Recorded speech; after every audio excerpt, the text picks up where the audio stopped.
Street fights can escalate from any situation. People will always make assumptions that will put them in danger. These are the key things that you shouldn't make assumptions on, so keep watching. Violence will occur in a context. The biggest assumption that most people make is that violence will happen in a specific context. But the reality is it can happen anywhere at any time. As scary as that sounds, it is the truth. Think about it. You're walking down the road, minding your own business, and suddenly someone gets up and pushes you in front of a bus. It happens. Now, we've all heard the three stupid, but the problem with that is that it contextualizes violence, because you assume that if you do stupid things at stupid times, bad things are going to happen. If you do stupid things with stupid people, bad things are going to happen. If you go to stupid places at stupid times, bad things are going to happen. But of course, it raises the odds of violence. But the reality is, what that statement does is it contextualizes it. And yes, there is some reality in that. If you're in a bar, it's more expected, and less expected in a shop or a supermarket.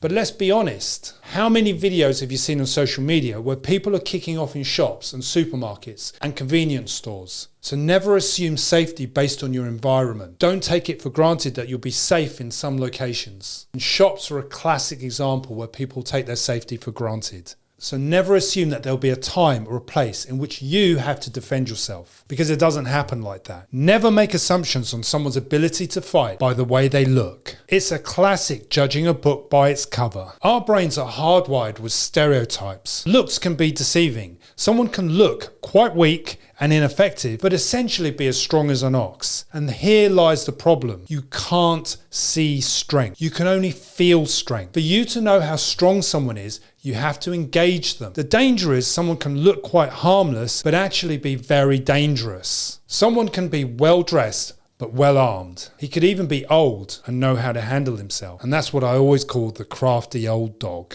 Old dogs have old tricks. I've seen this quite often where guys are hitting pads. They can often look impressive until someone starts hitting them back. What you should pay attention to is their kinesthetics, how they move. If someone has coordination, then there's a good chance that that person could be a potential danger to you. So forget what they look like. Look at how they move through the environment. If they're well coordinated, then it's obvious they're going to be a handful for you. You can generally tell how fighters move. Never assume the person is like you. And this is a major mindset problem. People often succumb to this. Some people come from a different culture of violence. They'll think nothing of getting in their car and running you over. The problem is, when your point of reference is only yourself, it's very difficult to understand someone else's point of reference. So their experiences of violence, or their interpretation of what a violent encounter is, could differ drastically to yours. So with that said, it's very difficult to tell someone's perspective or what they're willing to do. This guy who's screaming and shouting could be anybody. He could be mentally ill or recently released from prison. He could even be an ordinary guy having a bad day. Either way, you don't know that person's worldview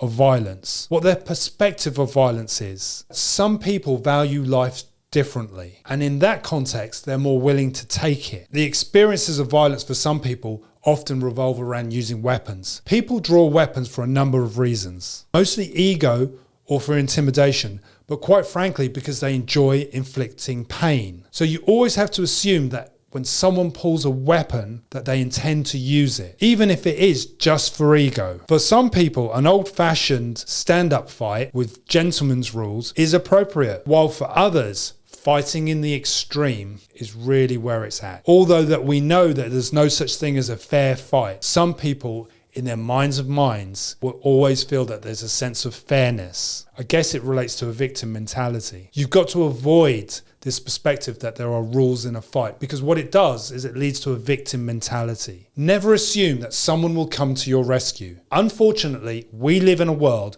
where mobile phones are more valuable than human lives. In fact, people will be far quicker to pull their phone out and record an incident rather than step in and actually help. Now here's the thing, most people aren't equipped to help. They can't even protect themselves, let alone help someone else. There is evidence to suggest that people that have specific skills are more likely to intervene and help if it came to it. In fact, the more people around you, the less likely you are going to get help. And this is usually due to a phenomenon referred to as deferred responsibility, because someone always thinks that someone else is going to get involved and someone else is going to help. Hence why they get their mobile phone out. Knowing that you're on your own doesn't mean that you can't get help. It does mean that you have to be ruthless. If I'm being attacked by bad guys, I will draw as many people around me into the confrontation as I can. And if that means that I have to hide behind people, move behind people, use other people as shields and barriers, then I will do that to protect myself. Because ultimately, nobody's going to come to your rescue. So the best thing you can do is to use as much of the components in the environment as possible, and that includes the people around you. So what's the takeaway? For good self-protection, you have to start with your mind and how you think about violent encounters. You have to throw out the assumption that a bad guy is going to attack you in a certain way, a certain style, at a certain time of day. Once you understand that these assumptions are limitations to your ability to deal with a violent encounter, try to pay attention to the behavioural risk factors. Assess how people are moving. Look at how they carry themselves. Play that game of, are they carrying a weapon? And where are they carrying that weapon? Try to incorporate these things into your daily routine because it can make a difference. Thanks for watching.